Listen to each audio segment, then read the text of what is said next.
চলে এসেছি কাকার কাছে, দেখুন কাকার কাছে মাছগুলো কি মাছ? আচ্ছা আচ্ছা। ও কাকা, বাগদা চিংড়ি কত? বাগদা চিংড়ি 800 টাকা কিলো। এই যে দেখুন 800 টাকা কিলো, জ্যান্ত জলে জীবনও আছে বাগদা। কাকার কাছে সব ভ্যারাইটি মাছ, ট্যাংরা আছে, ট্যাংরা আছে, দেখুন ভ্যারাইটি আছে, কি দরকার কমপ্লিট কমপ্লিট। ওদিকে 1000 টাকা কিলো, 300 টাকা কিলো।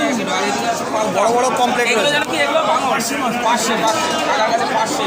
দেখুন ভ্যারাইটি আগে দেখাচ্ছি। এই যে সেই বাগদা চিংড়ি, বিভৎস চিংড়ি, বিভৎস ভাইরাল চিংড়ি। দেখুন দেখুন কমপ্লিট। বাবা, ও কি ইলিশ? ও তো জম্বু ইলিশ। জম্বু ইলিশ কত? ইলিশ 1800 টাকা কিলো। 1800 টাকা। ও 1.5 কিলো ওজন, 1.5 কিলো। দারুণ ইলিশ, দারুণ। 1.5 কিলো 1.5 কিলো ওজন। 1.5 কিলো 1800 টাকা, এটা তো সস্তা।